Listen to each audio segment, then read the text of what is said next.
56. Yeah.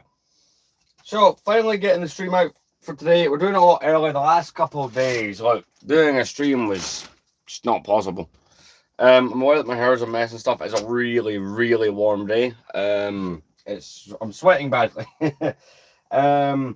But yeah, we're finally gonna get round to getting stuff done. I went out and I bought some things right before the stream, actually, things that we were needing.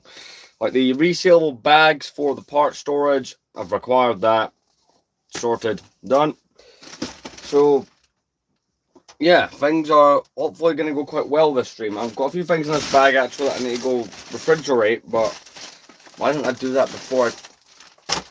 I love it when it makes sense on this account, but yeah, I'm only going to get a decent amount of stuff done because, like I said, in either this month, this is the first live stream of June. That's fun. Either this month or next month, the room tour wants to happen, and that's going to be a really long video because there's a lot more stuff in the room than it has ever had. There's a lot more detail stuff and stuff like that to go over, so that video has to be perfect, but I don't want to do it with stuff disorganized because that would look bad, even though, let's be honest, if you watch these streams, it's often disorganized.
Come on, you. Let's go. Dog wandering. Come off a hat. I like we look a bit more presentable while we're on stream. But yeah, better general organisation is the main goal. And we're finally going to get to bagging up some of the spare parts, digging through some bits for some sets, and getting into that. I'm planning us over the next week just to go very hard in with getting all that stuff done.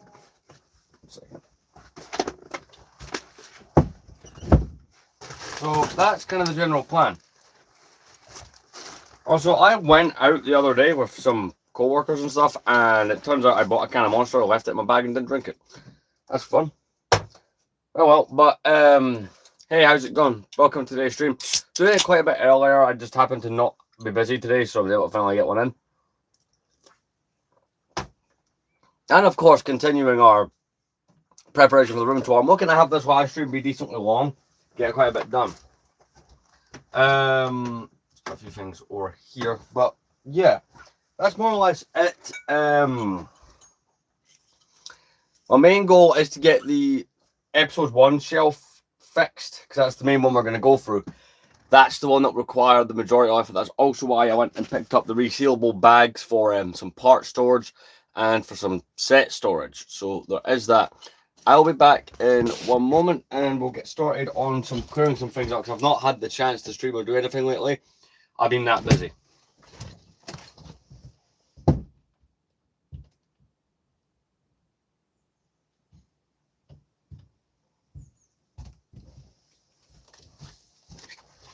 I'm also, and today preferably. What? That's GTA San Andreas in the background.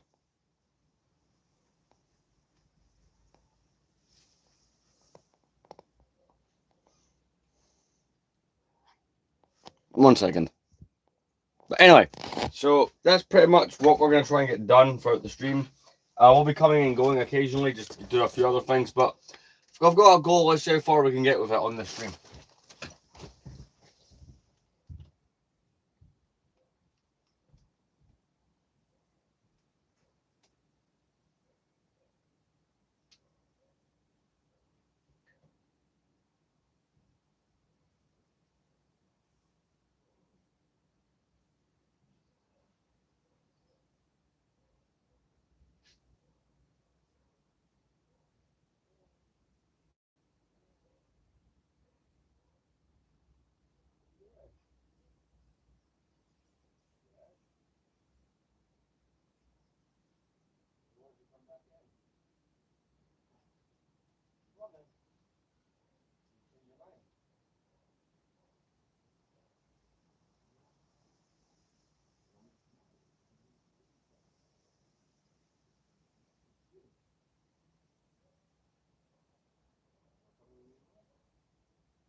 Sorry about that, I was just dealing with my cat.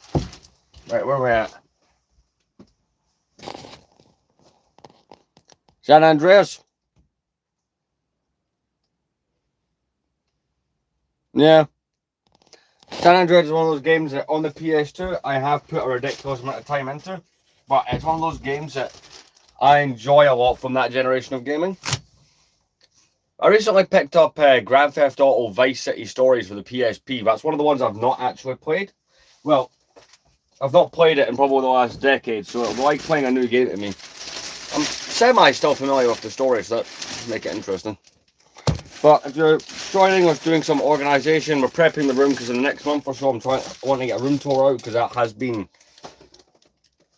let's just say, aggressively requested.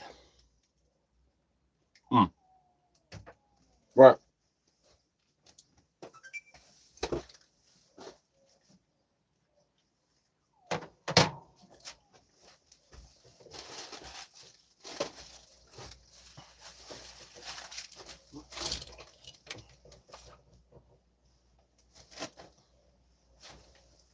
But yeah, I'm just going to be doing some organising here and there. I'll put some stuff on the background. We'll just get going.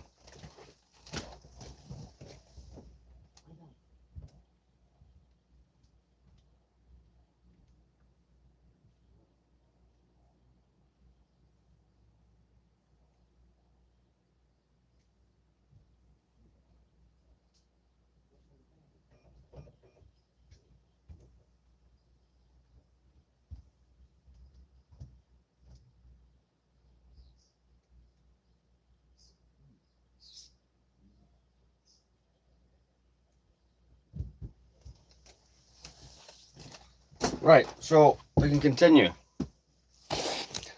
But no, it's weird. I don't normally get to stream this early on a Tuesday. That's very different for me.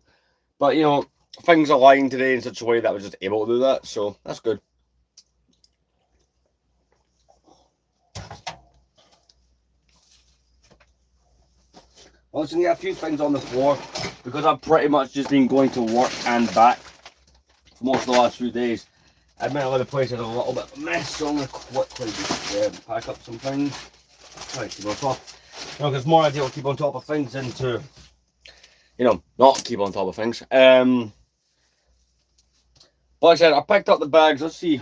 I didn't actually. You can never tell. I don't put the best images. Let's see what kind of ones I've actually picked up here. What are these?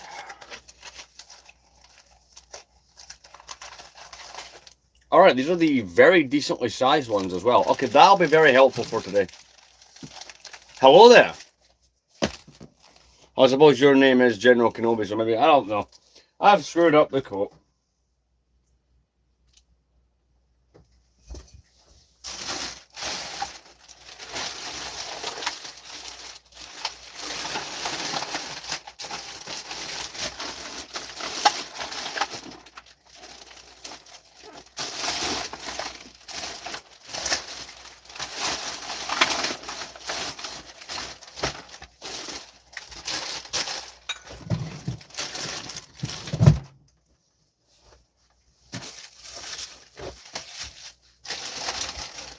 Some things I've got to put back up on my shelf since we rearranged all the media is things like the Transformers have to go back up.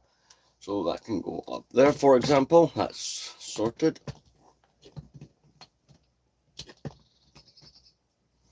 But, yeah. So the main plan of today is to get all this stuff a bit more organised. And let's be honest, a lot more better sorted than it currently is.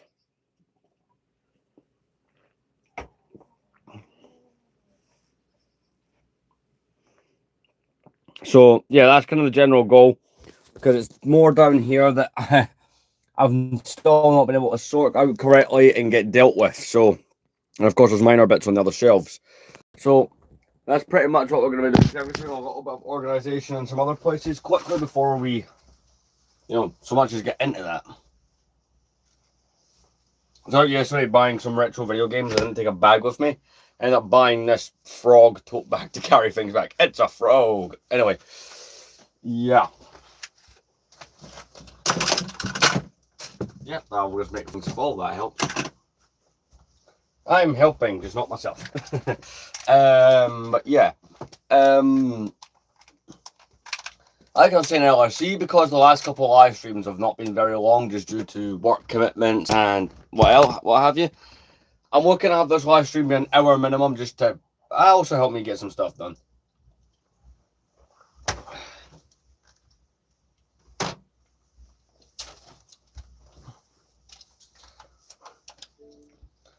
Gonna put some copyright free stuff on the background. The previous live stream, I got an email, right, saying that it had been copyrighted, but not everywhere. So people in the UK, as far as those can read it, or watch it. But what the email was telling us, email from YouTube Studios, it's been copyrighted, but only in certain territories. So I didn't realize it could. I didn't realize, right, that you could. I guess for like political stuff, sure. I didn't realise, like, for someone like me who's just a Lego content creator, that my stuff could get banned in certain territories. I thought that was interesting. Like, I'll be honest, I wasn't even mad. I learned something new. So there's that.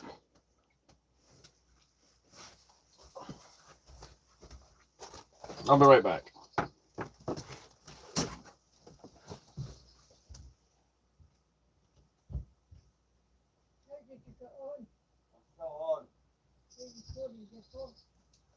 No, right. I'll be back in a minute.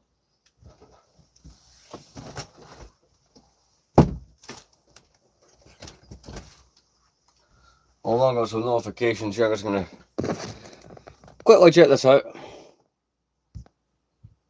Alright, okay. But yeah, the plan is to have the channel update. Even if the room's not perfect and the shelves aren't perfect, I still plan to have that out today.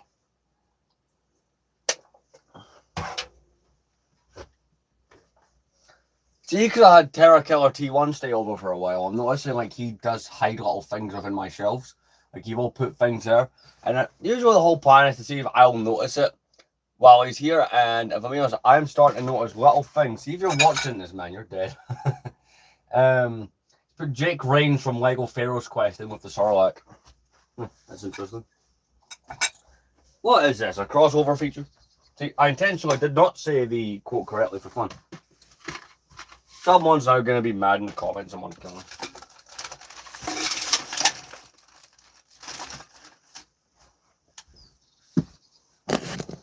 So yeah, there's that. So in a moment, once I've done a little bit more stuff around the other parts of the room, I'm going to pretty much just one second. I mean, yeah, sure, that doesn't help me at all.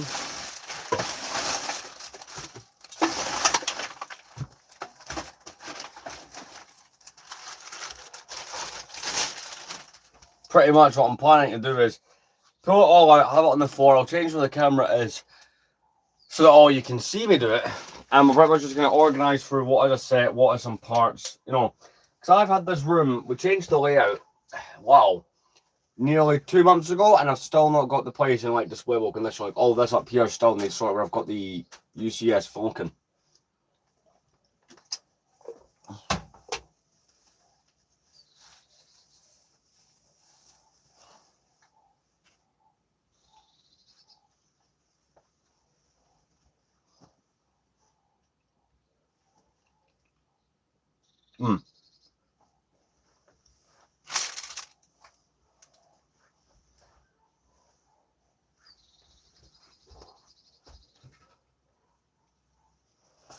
Right, give me 1 second and we're going to jump down to the floor because I'm planning just to get right into this project. No mucking around. So we're going to jump down to the floor now. 1 second. If we're just joining me, we're planning to reorganise that bottom shelf. We kind of have to be down here in order to effectively do that. Right, okay. So, where did I put those back? Oh my god, I stand up to get back down. Or I sit down to get back up. Yeah, one of those statements is correct.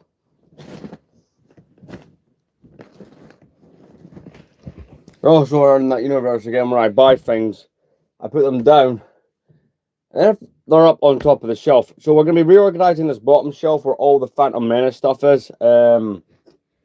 that's pretty much the goal of the stream, among other smaller things. The reason I picked up these bags, right, is there's loads of parts here that were just like from other things and stuff I found while rearranging that would be better, that it's easier if it's out of my way and it's in one of these resealable bags to pick through later. So for example, all these little parts here, I do know that is off one of the Batmobiles, like, so that's easy enough, but I'm still gonna, you know, place it within the bag anyway, because that just makes sense for an organization standpoint. Get kind of monster there. So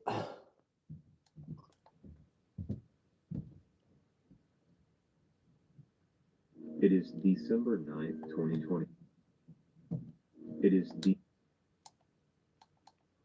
So the YouTuber I tend to put on, because people have asked me this in the background, it's called Jago Hazard, because I don't get copyrighted and I find his content interesting. So it is useful to me in that way, because it means I can have some background noise. There we go. Hello. But yeah, we're just going to get right into this. If it's something I'm not keeping, like this is something one of the TCS figures arrived in, I'll throw up there for now. I've never been to Brussels before. I think it's a gorgeous city, and this is the charger for the PSP I recently picked up. So I got these as well. These are the Star Wars minifigure stands from 2000. Got a whole bunch of those in a lot that I use for display. Some of those are sitting there too. We've got a little part there. But there's nothing in this, but it's one of these. Is there? I mean, I was obsessed with the Channel Tunnel when it opened, but somehow every time I've been to mainland Europe, I've ended up going with people who'd rather fly or take the ferry. I mean, if it was up to me, I'd take the train every time. The big got some other things. I'll show you some interesting things. Should we find them? So these badges here that me and Tara got at Comic-Con, the missing one is one that he took, so it's an interesting little pack we got there for the Clone Wars. Starting to find some sets. Because Tara, like I said, he likes to muck around my Lego shells to see if I notice. He put Marty Mc, this one I did actually know about, he put Marty McFly in the flash speeder, so that's going to go there. Marty McFly will be going in this bag for now. That's for some Transformer stuff. I'm so happy to finally be getting down to this.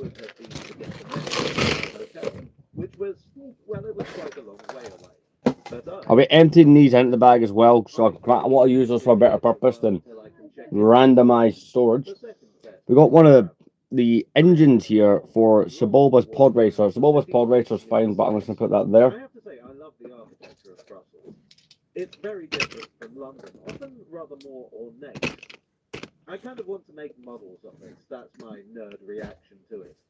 Unfortunately, it suffers from the same curse that seemingly every city does, where the modern blocks in the city centre are terminally generic. I also see a bit of the old facadism going on. Somewhat bizarrely for someone who travels as much as I do, this is actually my first trip abroad on my own.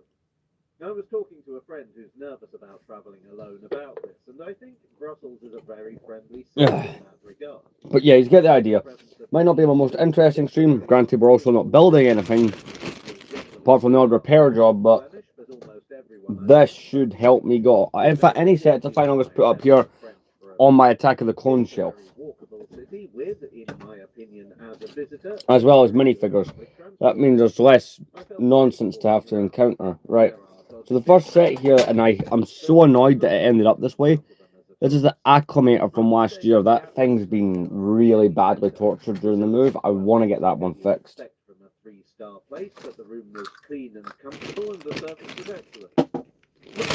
There we go.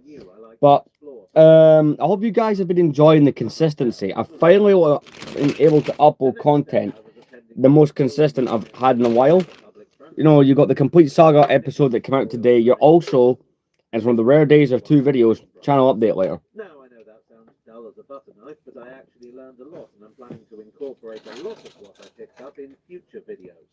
Basically, it was a conference of transport professionals from various areas. But yeah, any loose parts are going straight in here, and if it's a broken model, I mean like broken enough that I'm not sure how to fix it right now, it will also go in the bag just for peace of mind. We were going through some things I had sitting in storage from bulk lots. This very yellow, maybe it's obvious on camera, super yellow Compilot. I really need to get back into the whole clone army building thing. I've not really been army building this last year. That's why I didn't get a video this year. And unfortunately, it was a police officer. See, I was waiting for a ticket, but the guy in front of me at the machine was taking forever. So I went to the next machine and had the same problem. And my train was leaving in 8 minutes. So I wandered around trying to find another machine. See, these bags are alright, but they've not got the zip. I was looking for more of these, which I'm realising I actually have sitting here. And amongst all the stuff, there'll be a few things I find here that'll make me remember things I was meant to do. We've got the truck here from the Marvel set, Cosmic Cube Escape. I'm going to throw that there. Obviously, that'll go on its own display. That and the Pharaoh's Quest stuff still need to be figured out. What to do where I'm putting them. As does things like this. This is the one of my Pirates of the Caribbean sets. The Isla de Merta. I wonder how... I'm probably saying that wrong. Eventually, she accepted that I probably wasn't a terrorist, and I headed up to the museum. En route, I got my first ride on a double-decker train. We got this. This is one of the many vehicles from Lego's Pharaoh's Quest, one of my favourite themes that isn't Star Wars. I do have quite a bit of it. It's all this non-Star Wars theme I have the most stuff for. But there were no ticket inspectors, and I totally could have got away with it. As a dangerous international criminal mastermind who hangs around ticket machines, it was probably for the best that I didn't risk it, though. Also got this here. The cardboard stand that Lego did for this was ridiculous, but it's the little coin for the Jango Fett's starship that came out last year. Can't believe that's a year-old set already. What I will say for now is look at these frames. That evening, I went to a really excellent restaurant, the Fin de Siècle. Basically, I wanted to visit a traditional Belgian... So I've got these in this bag, right? Now, these are replacement parts. You'll see my Gungan sub at some point in this video, which needs a lot of bits replaced due to yellowing over the years. And a couple of months ago, when I first rearranged all of this, I finally realised and had a good look how yellow the Lego set was. So I ordered a bunch of parts for it. I really enjoy Belgian beer. It's totally different from anything else. It also tends to be pretty strong, so I only stayed for about an hour. I mean, a guy drinking on his own is one thing, a guy getting drunk on his own is just sad. So sadly, one of the many things that I have in here that hang from the ceiling fell. And unfortunately, it is made of the old red colour, so it did disintegrate. It's the Lego Pharaoh's Quest biplane. I thought maybe it was worth a video. So the morning was spent riding around rail-based public transport systems. So here we have the Sebulba's Pod Racer. It's, again, just going to rest in here. I'll reattach that engine that's fell out and it'll be fine. Because I thought it was funny. I don't think there's a video to be had in this one, unless you think otherwise. Maybe it'll be a Patreon thing or something. And then I strolled over to the beautiful central... Got some of these lights here. I picked these up a while ago. The cardboard's pretty damaged. Might find a way to use those. I saw them while I was on work. They were going cheap. It kind of just made sense. SNCB need to look into because I don't get how this keeps happening. At least I didn't get lifted by the police this time. To be brutally honest, I found the wayfinding pretty bad here. The displays showed where trains were going, but not the intermediate stations. And this one doesn't really need anything put back on it. I think this one's right. This is Anakin's Pod Racer from the same set as Sebulba's. Basically, I took a guess at which platform was mine and turned out to be correct. And I finally got to ride on the top deck. Right, so this is all the stuff that we're not going to be using today. Some paperwork stuff here I'm going to have to go through as well. Screw it, we'll just put the badges in there as well. I'm going to adjust the camera a bit better so people can actually see and spot that, hey, this is Lego we're doing. Anyone who's new here anyway.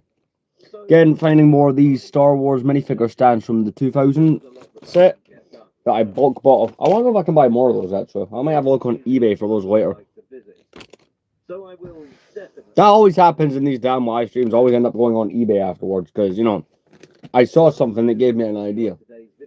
I basically just gaslight myself on these. It's a faceplate that I cut for a project. videos dealing with my time in Brussels, so keep an eye out for those. Right, that's those in there. That's one of the Pharaoh's Quest boxes. It's probably one of the... I only have 2 of the boxes, but it's the smallest set. Scarab Attack. You are the Eurostar train to my international travel, and I will see you all again very soon. Cheerio. Today's video is sponsored by Surfshark VPN, of whom more in a bit. Hello all. As you may already know if you watch this channel, That's stuff we're not going to be dealing with. I couldn't possibly do so without dropping in on Same with that. This box I'm not going to deal with right now, but will deal with later on. You know, just joining, we're reorganising some Lego related stuff, so... Hey, how's it going? Being as it is in the old building at Scarby, you can get a train or a Oh, Joe, that's the better angle. People can actually see what the hell these lives are about if they're just joining in. And I'm realising that when Tara stayed here, he left a whole bunch of snacks. And he had stuff at the back of the shelf. That guy's insane.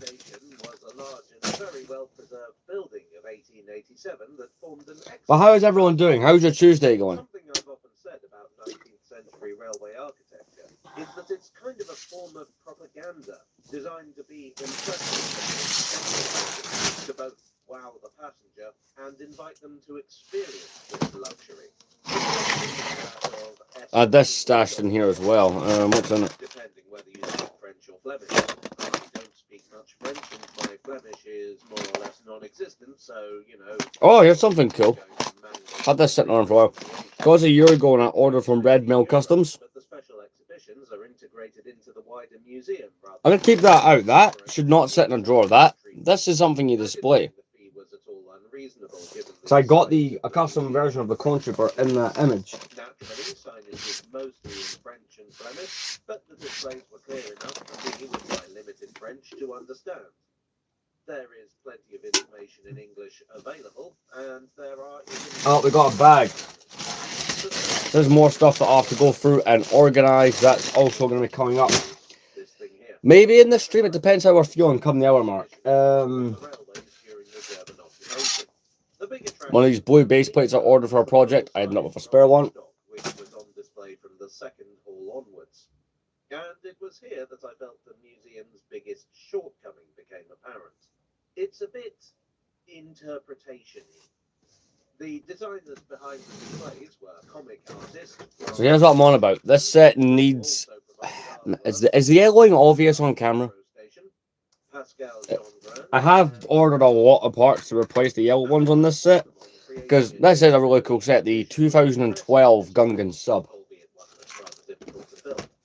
This is definitely a setting that shows you how awesome these trains are. But what's lacking is information.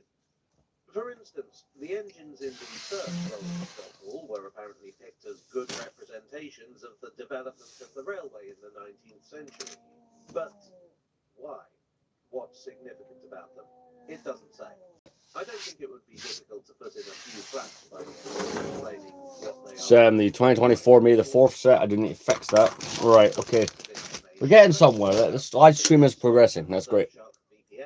Now, I'm a long-time user of Surfshark. It gives me access to other countries' streaming services. It allows me to save money when shopping online, and with its advanced encryption via its over 4,500 servers in over 140 locations, I know I have an extra layer of protection when I'm looking for information. There we go. Right. A few things that fell down the back here that I like that for a while. I'm going to pull those out. Someone who doesn't like a lot of spam, frankly, spending a lot of money is appreciated. A recent feature they've introduced with the Surfshark 1 or 1 Plus. Oh, there's a few parts that I have actually been trying to find as well.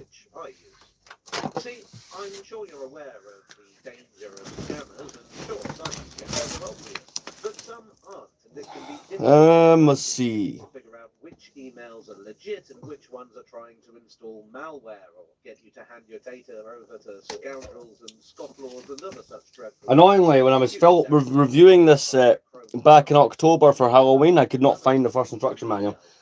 And it was in the weirdest place when I was moving the furniture around. It was like behind the radiator somehow. Although I appreciate that doesn't come across the kind generation. Then it uses its clever AI to figure it out for you. Surfshark has a strict no logs policy across the board, so you don't need to worry about your data being stolen by the people you brought in to protect you either. Just go to Get these out. I have my golden. Jago, or click the link in the description below and enter the code Jago at checkout. Not only Some like retro gamer stuff that we've got sitting there. extra free. I hope that's useful information for you, which was lacking a train. Right. As it was, I had to buy a brochure. So I'm not going to fix the Gungan sub right now because another package that I probably have sitting there is probably within here that I've just put away for safekeeping. That has other parts on it that need switched out. The steam locomotive in 1815, which is a sentence so wrong that I don't even know where to begin. The steam locomotive was invented in 1804 by Richard Trevithick. Maybe there's some sort of translation error, and it should be George Stephenson built. So first thing I'm doing is putting under the shelf. This was the set that we built for the 4,000 subscriber stream. I keep the boxes handy until they are reviewed. And trust me, that is one of the coolest sets I've built in a long time. So that one is up for a review in the very near future. I may well still get things wrong. I apologize in advance. Right, so that can go in there. This box that we got here, got some like custom stickers and stuff in it. Built in 1835, Robert Stevenson and Company to run on the first Brussels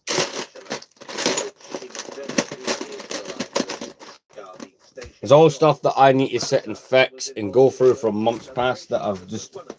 It's finding opportunities and the motivation to do so at times. Congratulated on having invented the steam locomotive in 1815. L'Éléphant was initially used as a general purpose locomotive before being demoted Perfect. to freight from 1830. Got this and was sitting here. I made this in high school years ago. It's a wooden bank. You drop the pen and to release the money, and obviously the money goes in the top. As a 222 patentee type, whereas this replica appears to be a 240, but I could be completely wrong. The first Belgian locomotive was named, appropriately enough, Le Belge. So this, I will be sitting doing the replacement bits for this, but I think I want to do like one of those kind of transition TikTok type videos. I don't know, I just feel like that'd be cool. A licensed copy of the patentee type. Its story is similar to that of L'Éléphant. These drawers will be sitting in the shelf because I don't have a lot of episode 1 stuff, so like, it would be good just to fill in a little gap in and make it look a bit neater. The slightly earlier engines, as it is the first truly Belgian engine. Alright, let's get this under here as well. This here is arguably the most historically significant exhibit, being as it is the oldest original locomotive on the European mainland. Now, a while back I made a video about how Victorian artists often seem to have had only the vaguest idea of what a steam train should look like. And this engine looks like the sort of thing they draw. I'm being unnecessarily facetious here. This is I'm getting some stuff stored in there, like boxes and what have you. That just makes some sense to get those in there. Right. 1,145 millimeters, or 3 foot 9 and 5/16 inches in Oldham. It was designed by Gustave de Ridder for the Compagnie de Chemin. Right, so because episode 1's only going to feature like 4 sets, I'm just going to get those in there just now for the display. I don't know if we'll get into the territory of adding minifigures to the display, because there are some you can see plenty, but that's just the ones I've went through and done so far. I've got a box there that's got quite a lot of it. It needs to be done. Caledonian Railway's Dunalister class locomotives. These were designed by John F. Mackintosh and not, as the brochure has it, a gentleman named Mackintosh. There's a couple bits I need to find for this set that got popped off, but again, I've got a couple bags like this of things that I need to go through to find the occasional part. That will get done maybe today. I don't know yet. Alright, so let's get the other engine placed back onto this. I don't know anything about it because there's nothing about it in the brochure. By the look of it, I'd say it was built for branch line traffic and shunting. Other than that, your guess is as good as mine. This engine looks vastly more modern than the Type 18, but it's actually only 11 years younger. So we get Sebulba's in there. It's one piece as well that's popped off of this. It's like a little barrier piece to use for detail. The Pod Racers are a pretty cool set from 2011. So I say I don't feel gets talked about enough. It's pretty cool. Hello there. I mean, you get 2 Pod Racers in it. We don't really. I feel today that wouldn't happen. They'd be split up. Last time we got a Pod Racer was 7 years ago with Anakin's in 2019 as part of the 20th anniversary sets. And I still feel that's the only reason Lego bothered to make another one. The engine's out on Anakin's pod. The flash speeder will be going back in here as well. And its streamlining is very characteristic of the railways of Europe in the 1930s. It was designed by Raoul Notes with... Trying to think what else realistically has to go in there. This source coin thing's going to sit in these drawers as well. There, that is the nicest that has looked ever. Sounds like the flash speeder from 2000.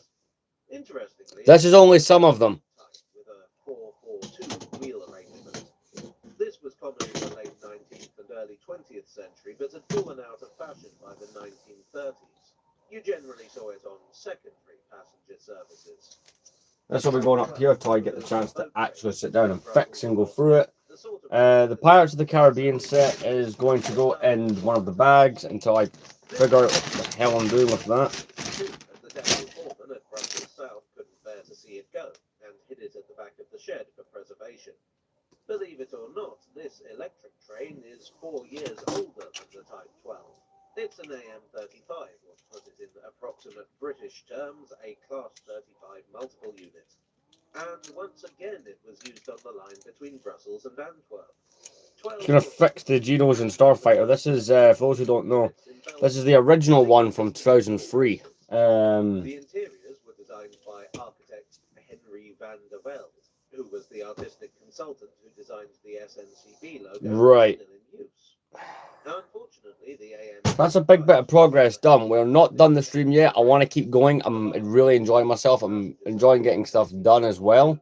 But some were converted to mail trains and lasted into the 80s. So you see what I mean. At the other end of the scale is this Type 551 rail. Right. I'm going to have a drink, take a moment and figure out what I want to do next. In the 1930s, buses were starting to eat into passenger numbers, and these were built to fight back as small and inexpensive vehicles. This kind of thing was happening all over the world, and to be honest, the outcome was always the same.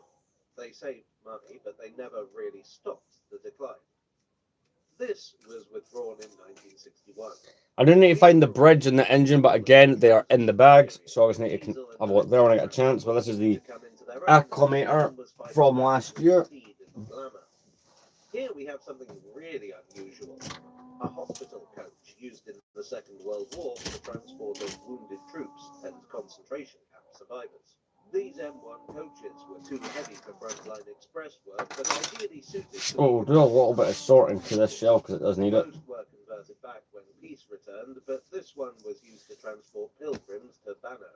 One of the predecessors Right. M1, Figure this out. the GC, or Grand Capacity Coaches of 1888, is also on display, as well as one of the cattle wagons used for... So there's quite a few bits I've got here on the floor. I'm just going to get those dealt The with. war was a complicated period in the history of Belgian railways, and I'm actually planning a fuller video on the subject for later in the year. The final hall has a lot to say about international and prestige trains. There's a display on the Wagon-Lee luxury services and one of these travelling post offices.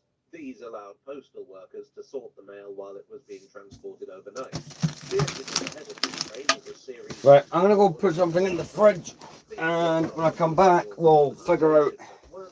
Wow, that feels a lot better standing up. We'll figure out the next move. More successful were the Trans-Europe Express trains introduced in 1957. These were speedy, comfortable trains... Because even if we don't go ahead with the minifigures, there's still bits of the other shells that I'm not happy with or need to be fixed. So, yeah. France, West Germany, the Netherlands and Switzerland, with Belgium and Luxembourg joining the game later. Belgium may have arrived late on, but they quickly got the hang of things. This Series 15 tri-voltage electric locomotive was built in 1962 specifically for international travel. The service reached its peak in 1974, only for affordable air travel to steal its market share. The TEE service was discontinued in 1995. Although I believe the concept of bringing it back has been mooted, I am there, baby. I haven't covered everything in the museum by a long shot, and there's plenty to see that I haven't even touched on. Is it worth seeing? Absolutely. There's a fantastic selection of stuff on display, and I think it comprehensively covers the history of Belgian railways in terms of its scope. The displays are spectacular and convey the awe-inspiring nature of railways superbly. But the poor information is a massive Achilles heel. A lot of what I've said in this video didn't come from either the museum or its brochure, because the information was either missing or wrong. I really don't think there's any excuse for this in an educational institution, especially a national museum. Right, I'm back. If you're in Brussels and you like trains, you must pay this a visit. But So I'm thinking possibly, and I'm not guaranteeing this, I'm trying to decide this now. I could make this into 2 streams today. So also you get this one, which is 156, and 157 will come later today. That is something I'm slightly thinking about doing. Because I've not done a stream, the streams have not been as consistent as they used to be, but then again, I would end up taking a break, and that would mess with like my timeline. So I'm going to put a couple of things in the other room and decide from there.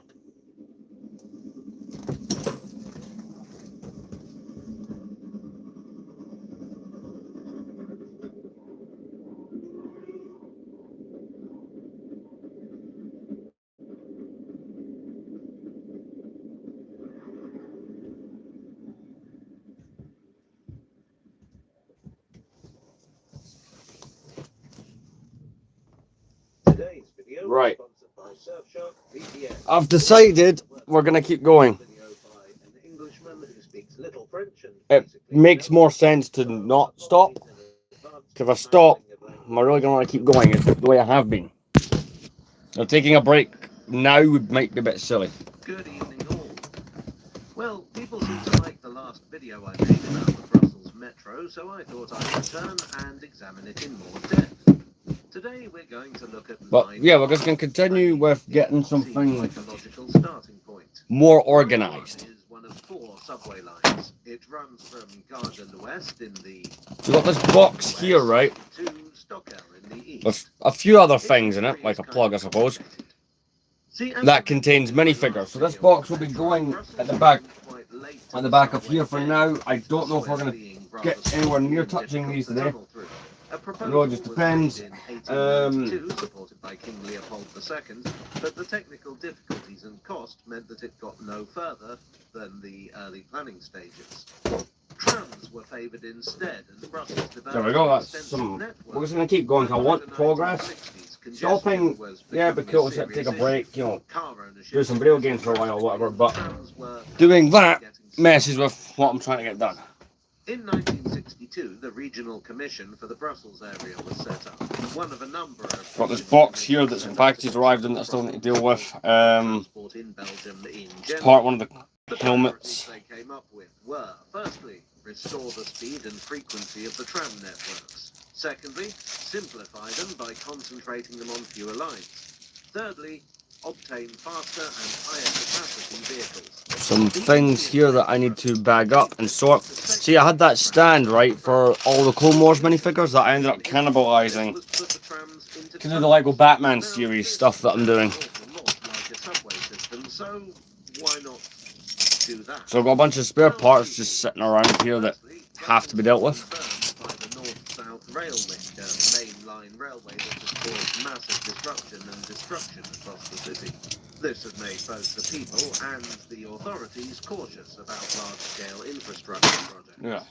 And secondly, It's so warm today. I've had to put the hat on because my hair is a mess because of the heat.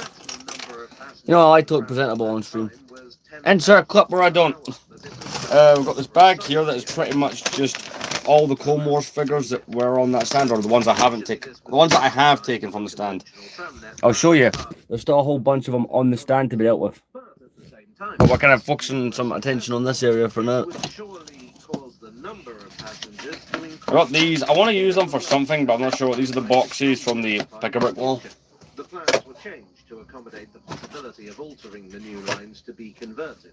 The tunnels were redesigned for metro trains. This meant large radius curves, tracks that crossed each other at different levels, clearances suitable for trains as well as trams, and stations long enough to take trains. This predecessor of the metro was known as the pre-metro, and I'm sure... So yeah, we're bagging up these are like some of the internal parts that were on that stand. However, going to explain to you about this video's sponsor, Surfshark VPN. Oh, they're all the loose bits. What's left of the stand I will keep up, but I'm just going to get back to removing all the figures from it so they can go into safekeeping. Plus, they'll get used on displays and stuff as well. This is all the kind of stuff from the Coldmores.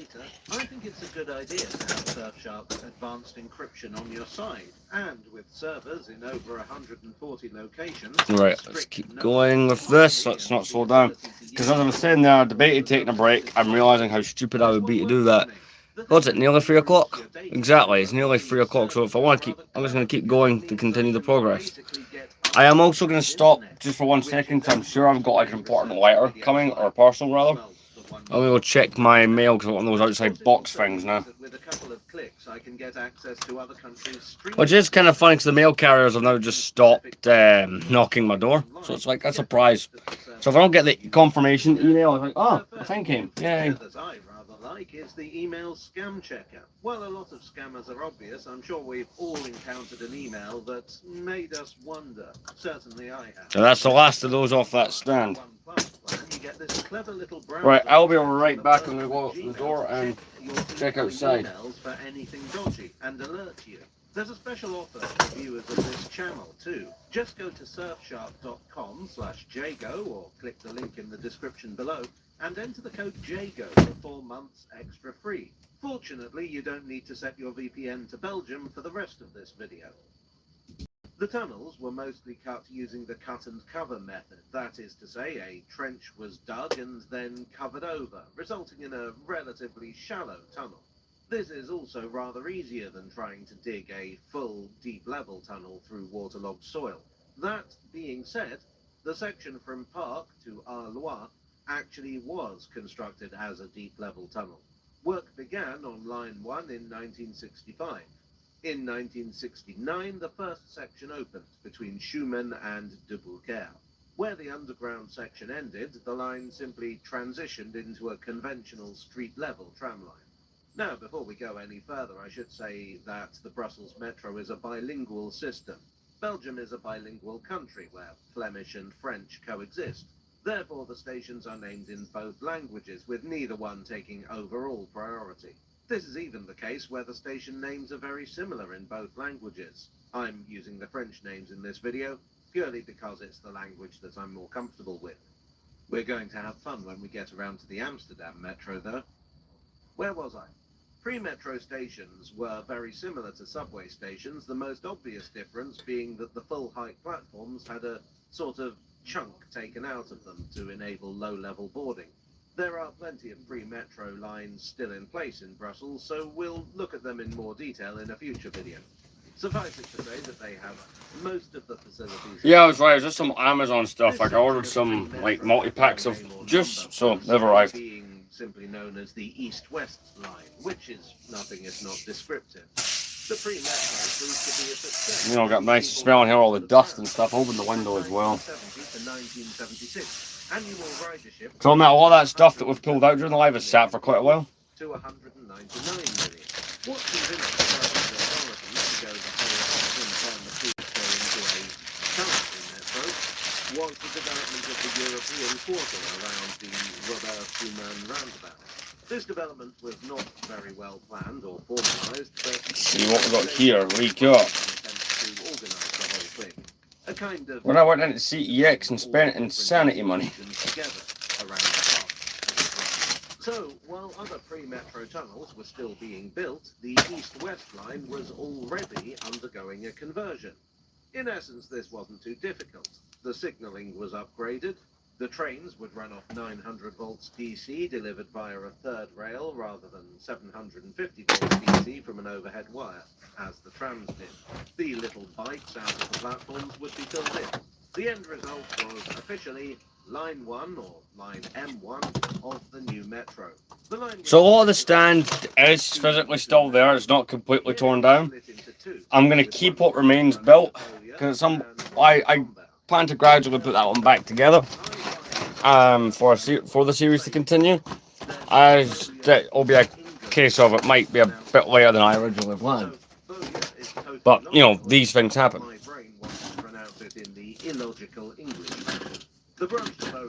Got these are the two cars from Lego Indiana Jones. I'm going to put them down here for now.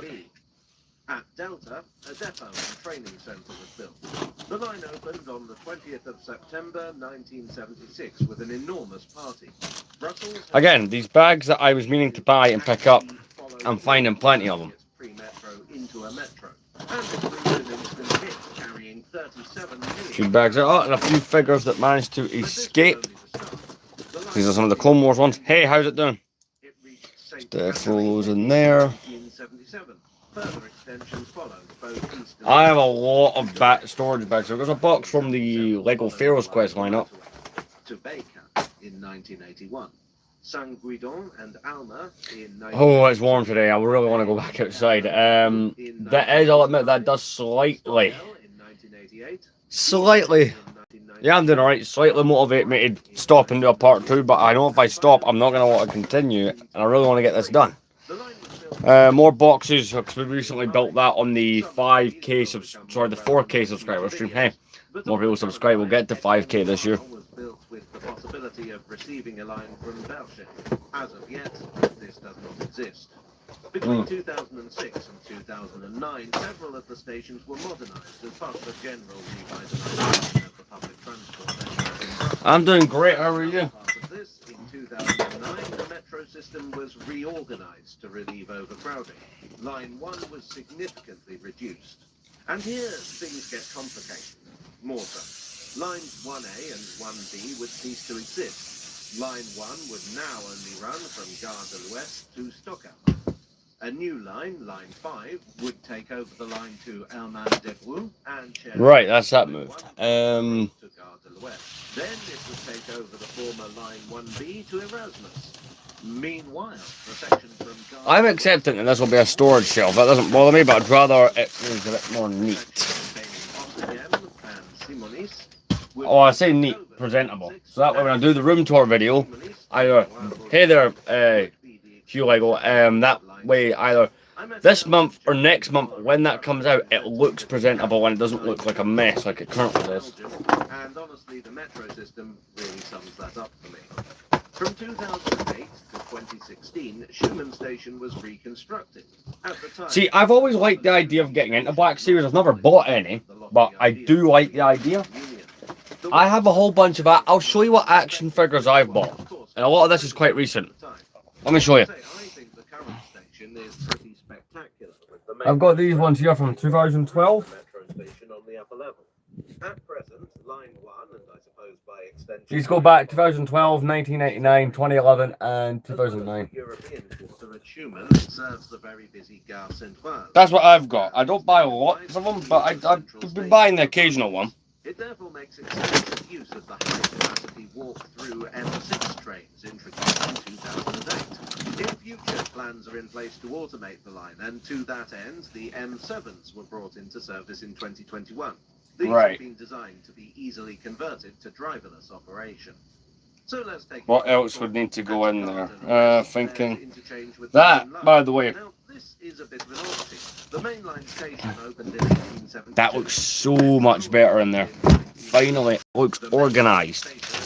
Rather than like a pile of craziness, which is basically what that is.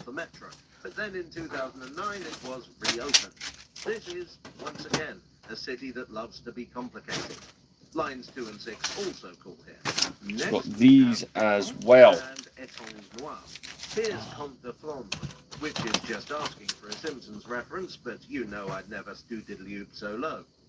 I actually stayed near to Sainte Catherine when I first visited Brussels, so I'm rather fond of the area. Fun fact, the church and the... Tell me what else I have that really would be suited to going in there. This area is sometimes those plates there. For that reason. So I guess London isn't the only place that can have a Docklands-like railway. At Double-Care, there is an interchange with lines 4 and 10. Honestly, those weren't comics, those are like retro game magazines. The mural by Jan van Leer. One thing you can say in the Metro's favour is that there's a lot of artwork, which brightens the often gloomy system up a bit. I feel like if I cover all the artwork on the Metro, we'll be here all day, so perhaps there will be a separate video. Next up is the aforementioned Gare Centrale, these. controversial central railway station of Brussels, which opened in 1950. Again, this is what this will be organised through another video. The MIDI stations that I mentioned early on. Yeah, I can show you some of what we've got.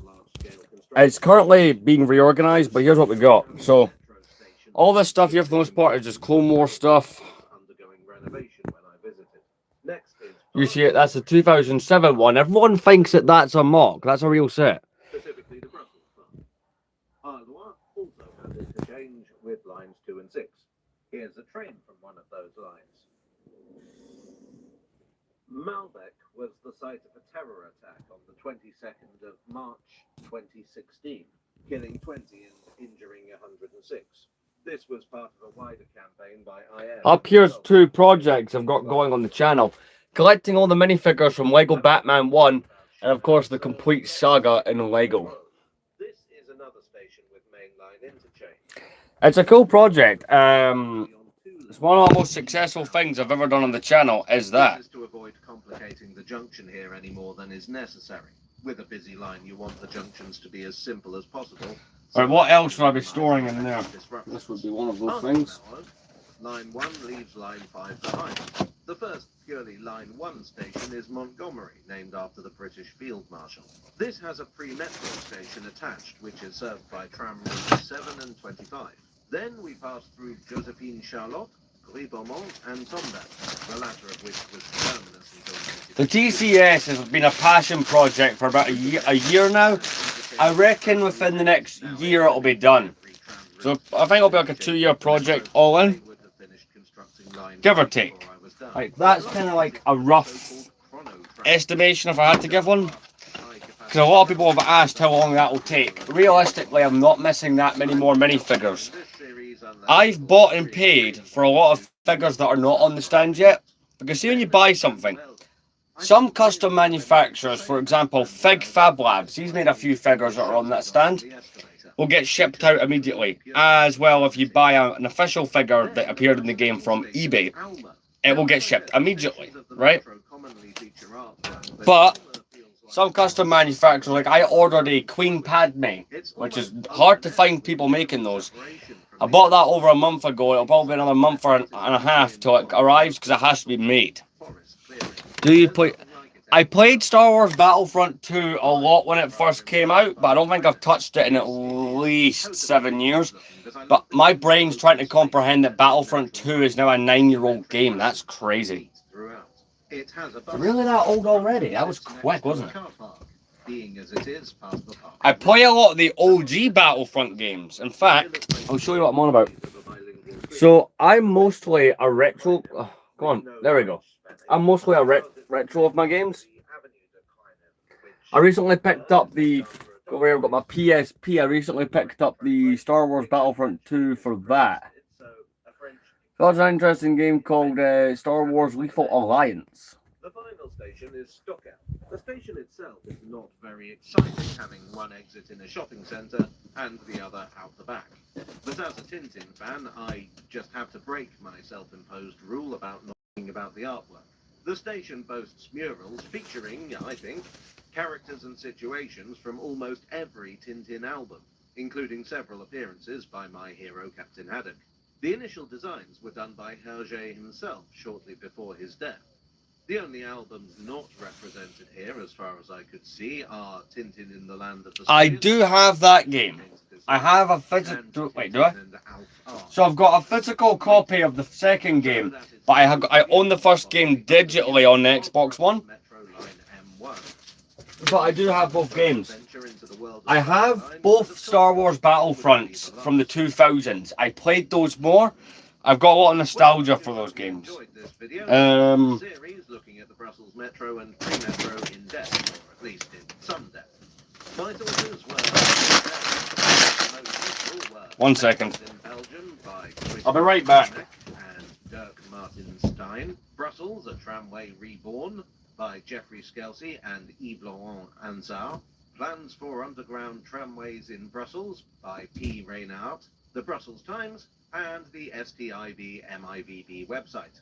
If you did enjoy this video, I'd be grateful if you'd leave a like, subscribe for more, and perhaps click on that bell notification button so you can find out when the next entry in the series comes along. I would like as ever to thank my donors on Ko-fi. Do you know what it is? I do like the newer Star Wars Battlefront games because the online co-op in those is fun. See, if you go on my YouTube channel, right, and you go back about 10 years ago, you'll find plenty of videos from when that game came out. I did do a lot of YouTube videos of it. But please be warned, it is 12/13-year-old me that's making the videos. They were done really well, by the way, like for the time. They were played on PS4, and it was the Share Factory thing that was built in. I used that. I'll be honest, I am my biggest critic of those videos, but like, see, as a teenager, I thought those were good.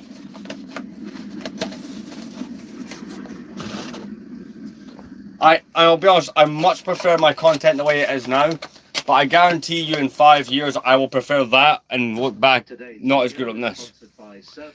Right, I never played Fallen Order or what's the other one? Today, I'd like to talk about Jedi Survivor? These days, it's The two games of Cal Kestis I've not actually played. See, when those games came out, I wasn't playing much modern games. I prefer kind of the era that when it comes to gaming, I end up mostly sticking to the era that I grew up in for gaming. So a lot of my enjoyment from games is the nostalgia, but I have bought both games, so I do plan to play. That's a potted history of the line. What one have I got over there? But actually getting to this stage took a lot of planning and whittling down, and there are many versions. Oh, it's not there, but I do have one of them. Could have got, but didn't. One physically, one digitally. The Victoria line serves three main purposes. Perhaps the most important is that it's a quick north-south route across central London. It serves north-east London and serves south London, both of which had been relatively neglected by the early builders of the Underground. Not for want of trying. If we want to find the earliest ancestors of the Victoria line, we need to go back to the 1890s. Now, in 1890, the City and South London Railway opened. This was not the first underground line, but it was the first of the deep-level tubes. It was powered by electricity, and it was constructed in tunnels. I just see when those games came out, I had no interest. See, like a lot of people, I didn't bother with the Disney Star Wars games because the movies they were making were so crap. I just didn't bother. But I do plan to go back and play them. The city without having to buy up enormous amounts of land or demolish whole streets. It led to a kind of tube mania, as dozens of imitators came forward proposing their own tube railways. Some of them saw the light of day, so to speak, as the Piccadilly line, the Bakerloo, the Central, the Waterloo and City, and part of the Northern line. But there were several that didn't make it, and some of them were relevant. My favourite Star Wars game is always going to be the complete saga, but my favourite non-Lego ones is going to be the Force Unleashed. Or, you know, the answers I think people would expect me to give. Then it would have headed into Brixton. They couldn't raise the funds to get it built, and in 1902 they were bought out by the City and South London, who did nothing with the plans. The other one I'd like to talk about is the Piccadilly City and North East London Railway, which would have run from Hammersmith in the west to Southgate in North East London. It was backed by no less an individual than J.P. Morgan, the financier, as well as London United. I'm going to adjust this over here. It was a rival to the Great Northern Piccadilly and Brompton Railway, which was part of the Underground Electric Railways of London Empire. Long story short, Morgan's guys and London United fell out over how much money they'd each get from this, and URL bought London United. The Great Northern Piccadilly. So, with The Force Unleashed, everyone agrees it has the better story than Cal Kestis. A lot of people that I'm friends with or talk to in the Star Wars community, yes, the newer games have got good gameplay, but a lot of them don't like the character of Cal Kestis. They prefer Starkiller. The section of the tube that would have been owned by London United got built, but the bit to northeast London, which If you're playing if you're gonna play the games, the first Force Unleashed game, absolutely brilliant. Second one's alright, but the first one is the one you have to play. Like, if you're going to play any, first one's the way to go. That there was a perceived market for tubes to places that the Victoria line would later serve. One place where there's plenty of rascality is online, and that's why I'm glad the sponsor of today's video is Surfshark VPN. It seems these days like everyone wants your data for one thing or another, so it's a good idea to have a VPN about you. Surfshark is a particularly fine one. We're gonna keep going. It is warm today. I've got the window open. Where have I put my... I've got an industrial fan. Where the hell have I put it? From nosy folk while you're online. Of course, these days there are other ways. Where did I put that fan? 1 second. I believe it's in the other room. I'll be right back. This is available through browser extension with the Surfshark 1 or 1 Plus subscription. It works with Gmail to check your incoming email to make sure it's legit. Is the sender who they say they are? Are the links what they're supposed to be? Rascally those scammers are, they can be pretty smart when it comes to spoofing official emails. So it's always good to have help. It's not quite the one I was thinking, but it's the first one I could find, and hopefully this works. Streaming services, getting access to region-specific pricing while shopping online, and getting around on... That is true.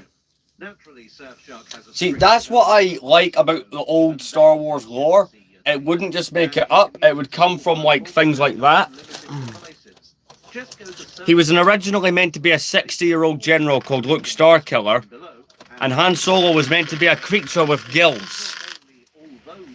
Alright, it's working, that's good. All that, and we haven't even got onto the Victoria line yet. Onwards and downwards.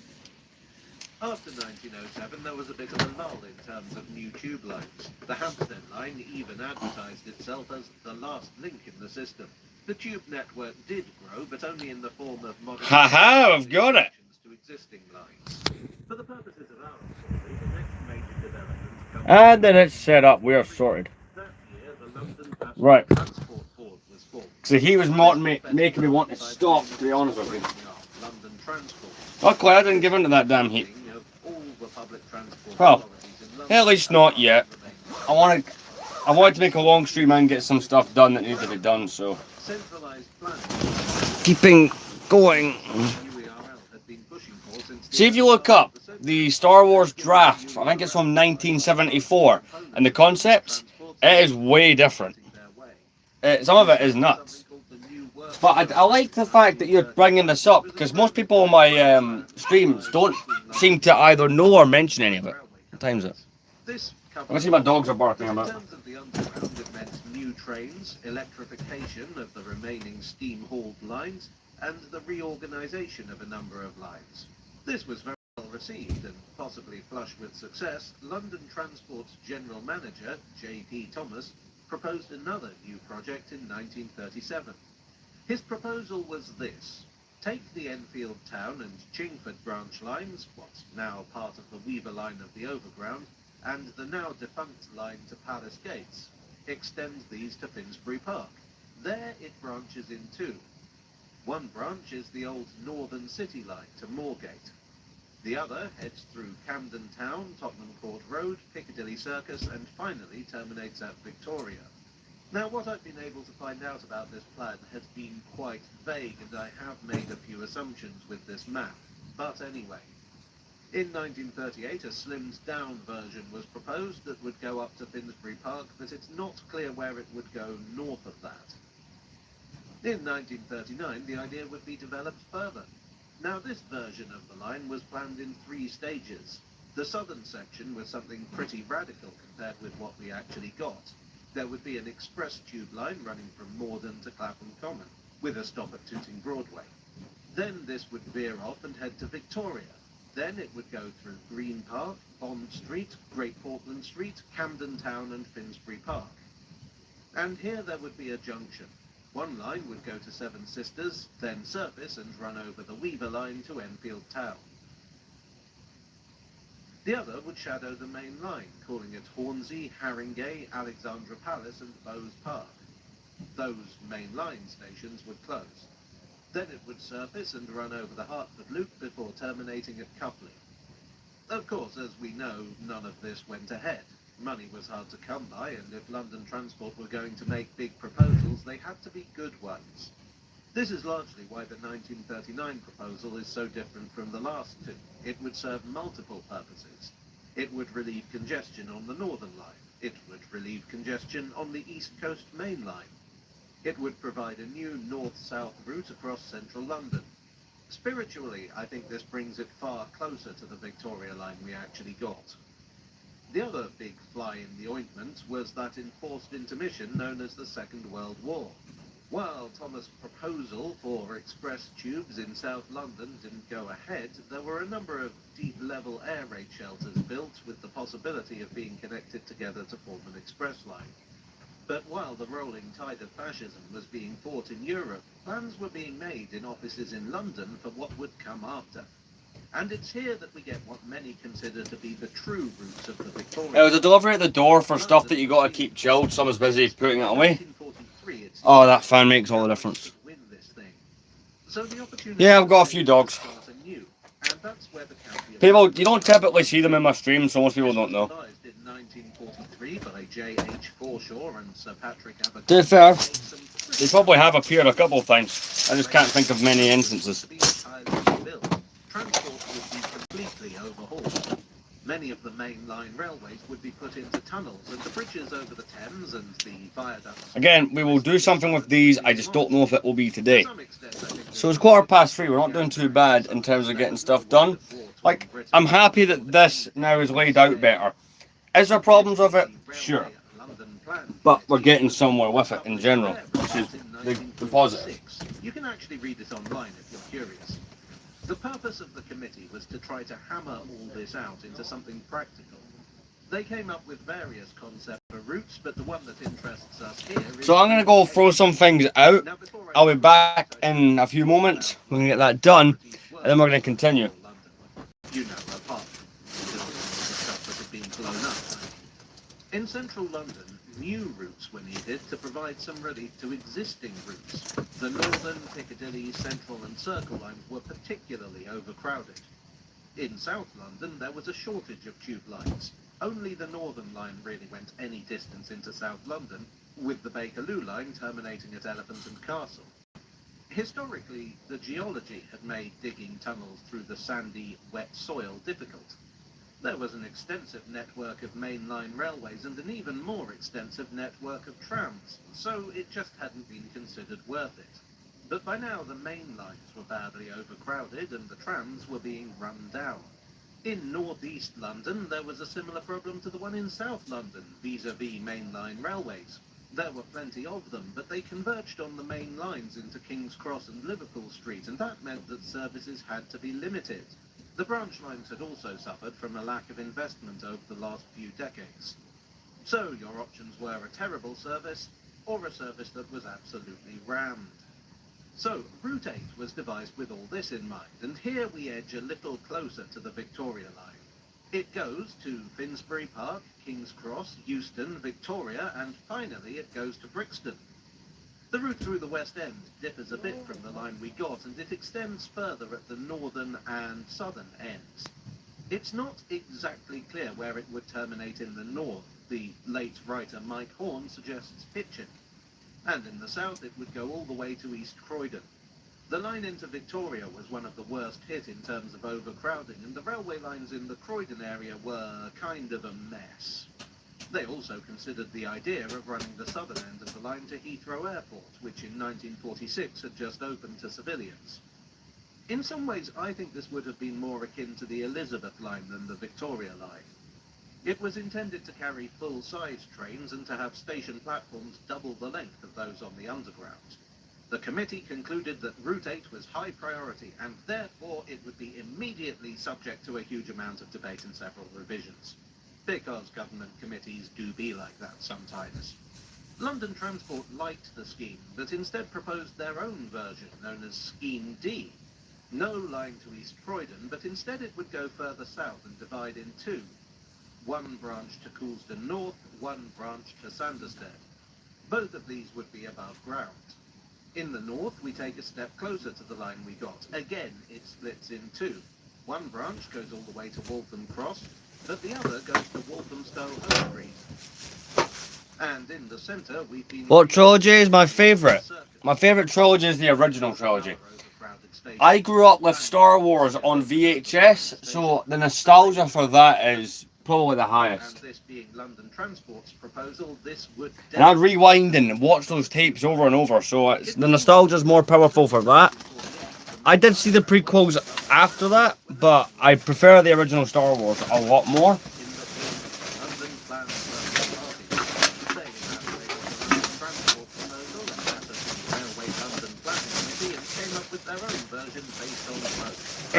Right, okay, let's get this done. It was unambiguously a tube line.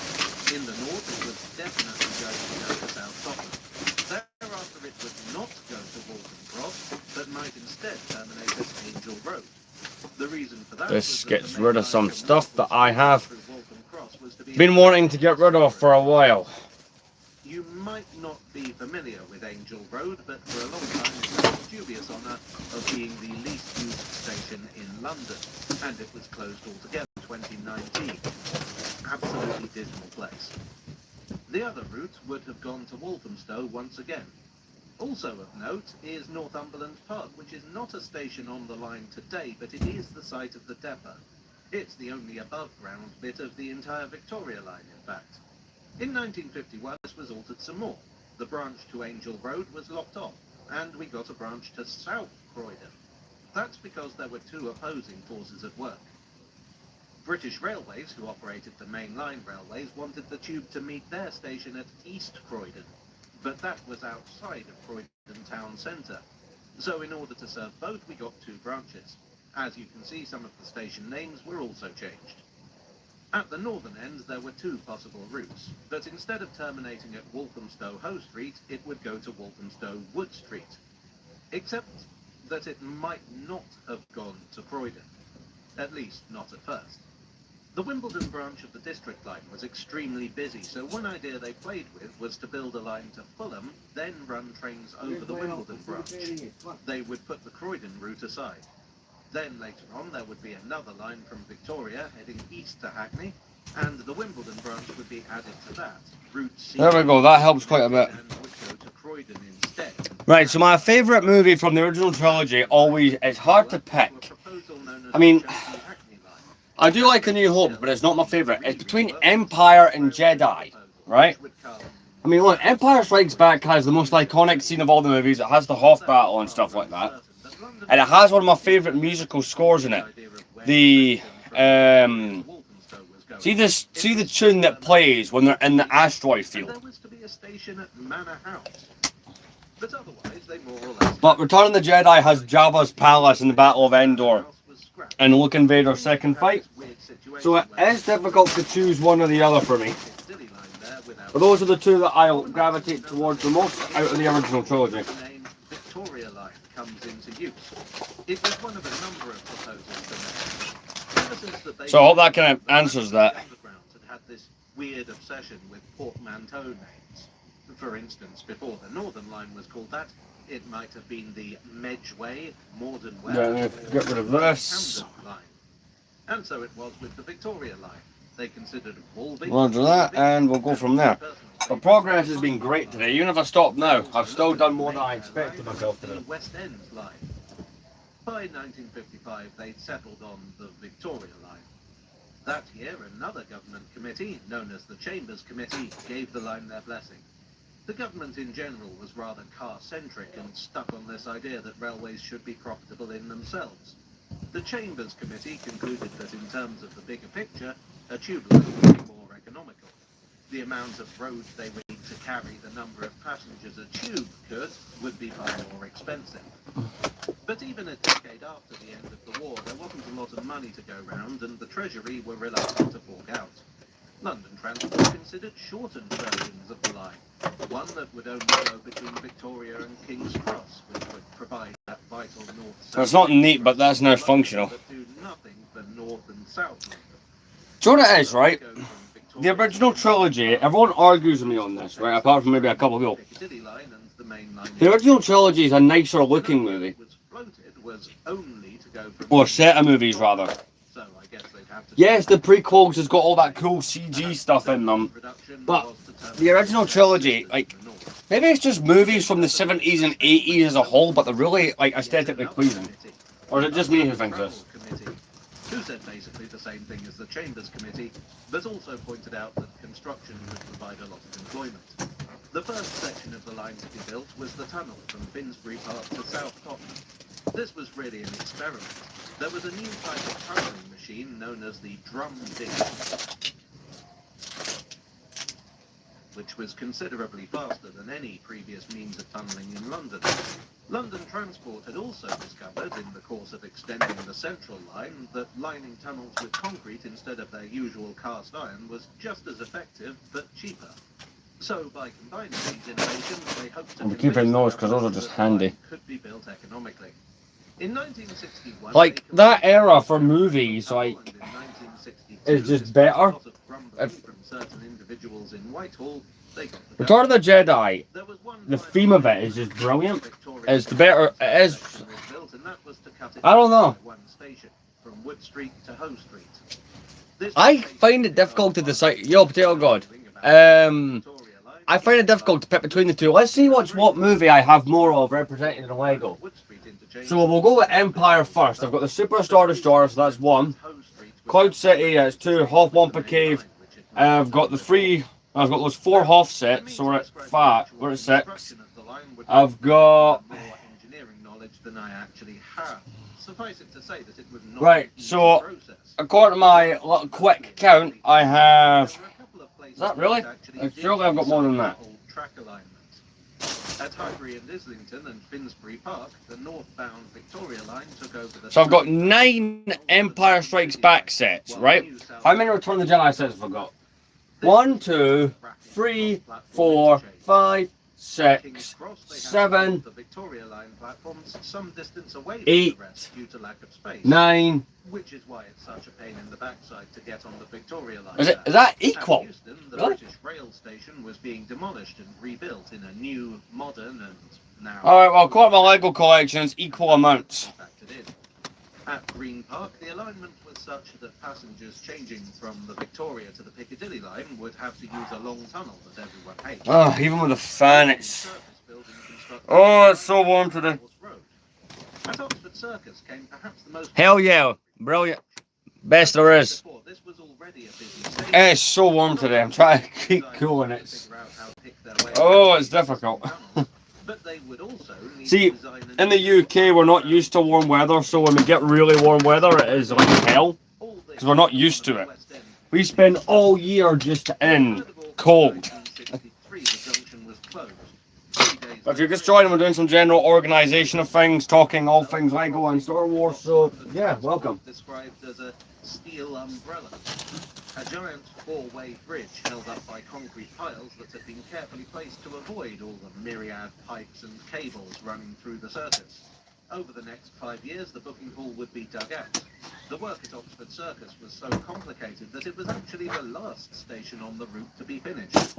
But unfortunately, this level of planning was not in evidence elsewhere.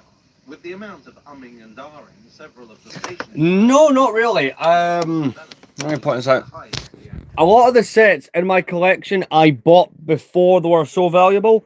And if I did buy them that way, I bought them on payment plans. So say, for example, what's one that I bought with payments? The UCS Falcon from 2007. Instead of paying $700 for it, I paid it up in 3 payments. Much easier. So that's kind of a method I use on some of them. And make it a convenient interchange with the District and Circle lines and the Right. line station. As it happened, of course, the line went to neither Wimbledon nor Croydon, and that was because of another committee, the Passenger Transport Planning Committee for London. These guys were less enthusiastic about the amount being spent on the Victoria line, and they declared that the Fulham line wasn't really going to work, and the Croydon line was too expensive. If the line was going to go anywhere in the suburb, it should be Crystal Palace. But for now they reckon Brixton would do the job. Right, okay. I'm going to keep going. The progress today has been brilliant. I've not made this much progress since Terror was here. I've honestly just been that busy since he left with work and what have you. Smells so, it's just so stale, the air in here. Windows open, everything, it just These were the 1967 stock. They used automatic train operation, or ATO, which basically meant that all the driver had to do was operate. I am doing brilliantly. Honestly, first good bit of productive day we've had in a little while, so I'm glad we're getting some things done. Of course, we're not going to get everything done, but the amount of progress that's been done in here today is just second to none, honestly. Just before opening, which in light of the and we got a torch. Yay, torch. Is probably fortunate. On the 1st of December, it opened. We're going to do more work to the shelf. We've got the Phantom Menace stuff looking a lot better, so I'm happy with that. I might just focus on the general organisation stuff just now and get into that stuff in the next stream. It just depends. The contractors employed the rather novel method of freezing the soil. Excuse me. Method your fridge at home does, but on a much larger scale. And there was to be a last a station at Pimlico. This wasn't in the original plan, but a campaign by local residents, Westminster City Council, and there we go. I got an email. What's this? See, I've got a whole bunch of eBay alerts going on right now. And the way I've got that working, right, is I'd be looking for more minifigures for the Complete Saga project. Normally I find the ones that have to be custom made by custom manufacturers, but you can get really lucky a lot of the time and find people reselling customs on eBay. So I've got a lot of alerts out for that kind of stuff right now. You know, see what can be found that way. Presumably this would have been classified as a completely separate design, but since the proposal didn't get very far, we will never know. It is theoretically possible to extend it to Herne Hill, but again, never happened. It had an enormous influence on subsequent underground developments, though. Automatic train operation is now standard on the deep-level tubes, as is CCTV. We've also learned from its mistakes. Stations are now designed not only for the route as planned, but to take future expansion into account. Since the Victoria line, we've had the Piccadilly line extension to Heathrow, the Jubilee line, the Docklands Light Railway, the Battersea branch... But this stream, the reason I've done it earlier as well is because I want to just chill and do some gaming, because I am back in work tomorrow, so I want to get progress going, but also chill at the same time. I'm going to hang up my coat here. Took them long enough to get there, though. So what, nearly an hour and a half in. Well, with how much I've got done, it's been a worth it hour and a half. Well, I do hope you enjoyed today's video. It was adapted from a talk I gave to University College London's TfL Society last year, and that's why it's so ridiculously long as compared to a standard video. If you did enjoy it, please do leave a like and consider subscribing for more.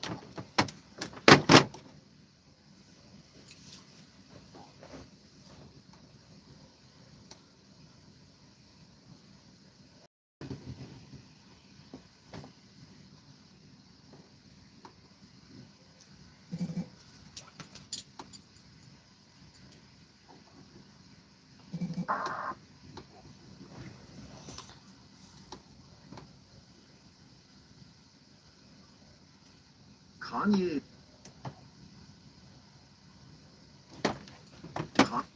Kanye. What's that? Can I put something copyright free on in the background? Just, yeah.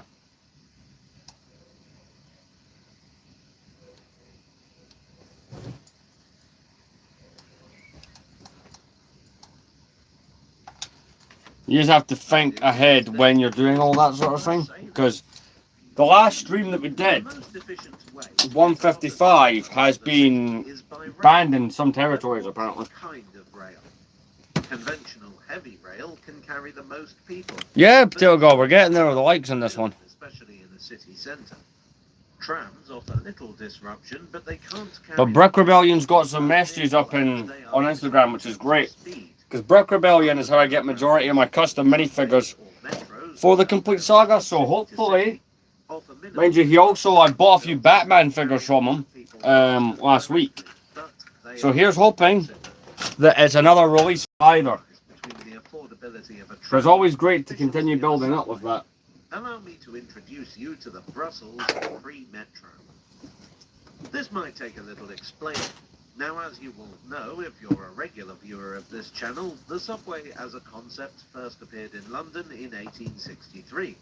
In 1870, the concept was refined with the invention of the deep-level subway, the Tower Subway. And in 1890, the City and South London Railway came along, which refined the concept still further with electric trains running faster on the streets. Sorted. And this opened the floodgates. Not literally, that would be awful.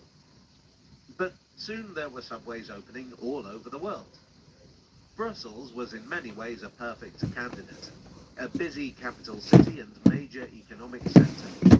But the problem was soil. The soil beneath Brussels is marshy. It wasn't impossible to build a tunnel in such conditions, but it was difficult. And more importantly, expensive. Instead, the preferred mode of public transport was the tram. Right, well, a few things to sort over here. I will be coming and checking the comments. I am still here, don't worry. Had expanded to 37 kilometers. There were experiments with steam trams in the 1870s, but electrification came along in 1894. One of the major driving forces behind the electrification was an epidemic of typhoid that cut through the city's horse population in 1892. But that's another story. The trams were a rather different beast to the modern network, with bar cars being operated in 1897. Very civilized. Still, the rise of the motor car showed the disadvantages of trams. But I don't know if this stream will make it to 2 hours. It really just depends how I'm feeling. I haven't got the phone batteries for it. Let me check. Tram stops were moved to avoid traffic black spots. Let's see. And remote control points were introduced to. I mean, we could go longer, yeah. In 1954, the private tramway operators fell under STIB MIBB, a transport authority covering Brussels that was kind of a public-private partnership. Half owned by the government. Right, I'm just going to put some things in the kitchen, and I'll be right back. And apologies for my butchering of the French pronunciation there. This organisation began a programme of expanding and modernising the public transport of the city. Speaking of doing things in a modern way, it's probably a good time for me to segue into the sponsor of today's video, Saily. I found Saily incredibly useful while I was overseas. Well, I got there by Eurostar, so maybe it's underseas. Anyway, the point is this. Saily is an eSIM especially made for travelling. Yeah, man, you got to do whatever you got to do. It is easier than ever. You can do everything online, from finding places to go to translating. But you need data to do that. That is, if you don't want to rack up horrendous roaming charges or dart from Wi-Fi hotspot to Wi-Fi hotspot. Saily can save you from all that. It uses your phone's eSIM function to get all the data you need at a very affordable price. And it works on any phone with eSIM functionality, whether you're on iOS or Android. What you do is, you download the app, you select your data plan, Saily connects once you reach your destination, and you can remote. There are over 200 destinations served and multiple data plans to suit you, including regional or global. Sorry, I'm just concentrating on getting this done. That's how far you want to go. Even better, viewers of this channel can get 15% off their data plans. Just go to saily.com/Jago and enter the code JAGO at checkout. Or use the link in the description below. Or this QR code. Well, that's the future taken care of. Let's go back in time again. I am debating doing a part 2 of this. Brussels was growing, and in 1950, Um, World's Fair came to the city. We'll do a couple more bits, and I think what we'll do is we'll call it a day for this stream, and we'll do a part 2 to it. MIBB built the city's first separate tram lanes to solve the tram. We don't get too many opportunities to do a part 2, not to mention it'll give me I can sit down for a break, check some emails and do some other work, because I've got some big stuff going on at work, so I need to check all that, but yeah. This was so successful that it would eventually become a bottleneck, and it's to be supplemented by the under construction Line 3. So what is a pre-metro? Well, metro, You know what? We'll go to an hour and 40 minutes, which is 4 minutes. the urban rail network. The pre-metro falls And you'll get between a probably tramway what, and an hour later as well, underground so yeah. Tramways using tram or light rail vehicles. They might be connected to the conventional tram network.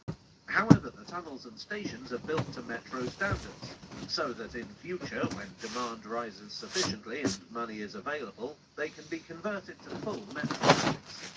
This is obvious as many of the stations in But yeah, hopefully I think that's what I've all done alright.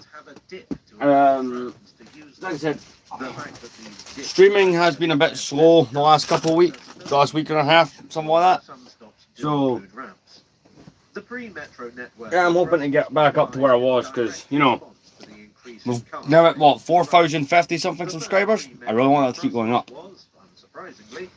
That way we get even closer to being able to do that, because the 5,000 subscriber stream, I'm going to do something big. Literal sense, because it was converted to a full metro just 7 years later. The whole thing was done so quickly that the upgraded line was operated with cast-off trains from the Paris Metro. Line 2 opened in 1970 and was upgraded in 1988. While these early lines were under construction, the tram network was streamlined, with some of the old routes being diverted onto the pre-metro. This had the unfortunate effect of reducing ridership, though fortunately this was only a temporary. There's that leg for that. New can vehicles were also ordered get that fixed. lines, with articulation and a cab at each end. These innovations spread to the surface trams. There are now 4 metro lines, 1, 2, 5 and 6, and 3 pre-metro lines, 4, 7 and 10. Metro Line 3 is under construction, the old tram Route 3 being replaced by Route 10. Lines 8 and 9 are tram routes. There are many more tram routes. There have been expansions, contractions, branches and renamings, far too many for what I originally only intended to be a brief video.